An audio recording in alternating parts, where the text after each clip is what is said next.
الیکشن کمیشن وايي دا وخت په قبایلي ضلعو کې د زنانو د شناختی کارډونو په توندۍ سره د جوړولو او بیا د هغوی د اوټ رجسټر کولو پروژه د نادرا سره په شریکه چلی. د الیکشن کمیشن د جنډر افیرز ډایرکټر هارون شینواری وايي نو دغه CNIC ورکول دي کې ښځو له دا سهولت ورکول چې دلته هلته که داسې NRC سنټر سره رابطې جوړول یا کوم که هیلي ایریز غرونه دي هلته موبایل وینونه لیږل چې دوی ته شناختی کارډ جوړ شي. بل نادره زموږ دا اګریمنټ شوی دی چې پهله شناختی کارډ څوک جوړوي یا به فری جوړوي، پیسې به ترې نه اخلي.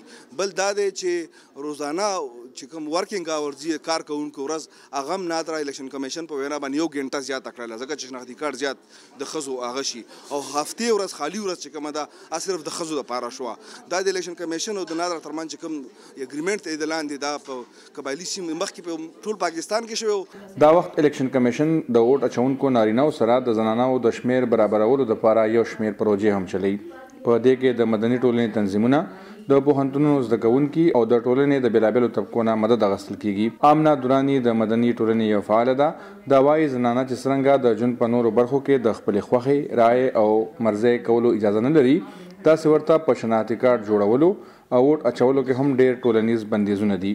نانو نفقې مسلې یو که د خپل د ډیزولوشن اف میریج سره ریلیټډ خبره یا د خپل وراثت سره تړلې خبره یا د خپل صحت حقوق چې د یو زنانه یم نو زما د صحت په هکله څه حقوق دي او حکومت څه قسمه ماته سہولیات یا ماته څه هلې ځلې ما دپاره ایز ا هیومن بینګ یو بشر په حیثیت او چې زنانه بشر په حیثیت ما دپاره کړي هغه ښځې دې نه هم خبر نه دي. د کال 2014 د عامو ټاکنو په مهال په پښتونخوا کې د رجسټر زنانو ووټرانو یو کم 13% برخه ووټونه اچولي وو. دا فیصدي د کال 2018 د وروستني الیکشن په مهال 14% پورې زیاته شوه.